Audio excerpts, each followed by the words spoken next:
Mangai vanga amun hantu ko na tangin leishing nunro puile moi na te amno la an leitak sa she om na ten mun na tanglo an vui liame an mel chana an dam lai an vui liame an runin nuông sông po trên ngai lâu runa siang an lo ye sui lung le đi kian sai re lâu ma se kian sai re lâu ten lấy nun nu tiang chon ni ang laluk hung chu an tan an da to si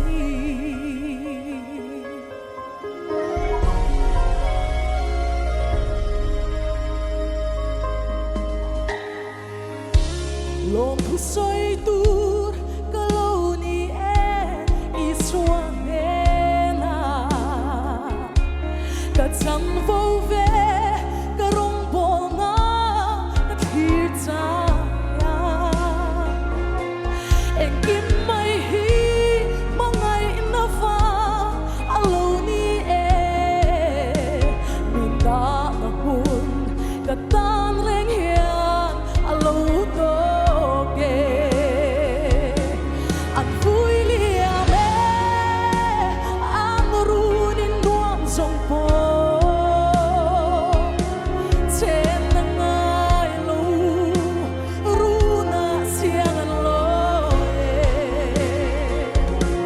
sui lung le đi kian sai re lâu ma se kian sai re lâu ten lấy nun nu tiang chon ni an laluk hung chu an tan an da to si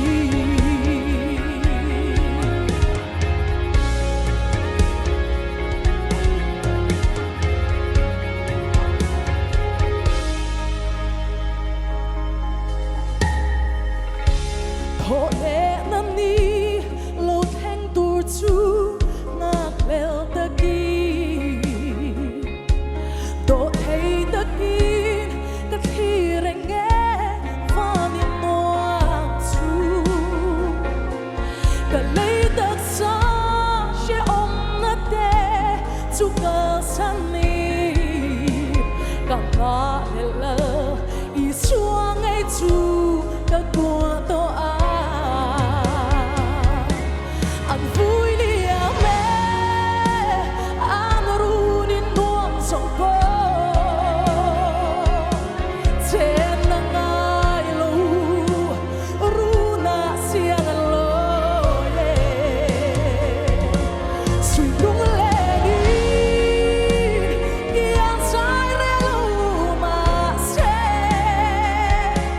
kian sai re lâu ten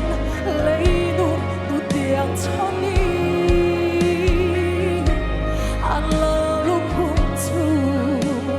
an tan an da to si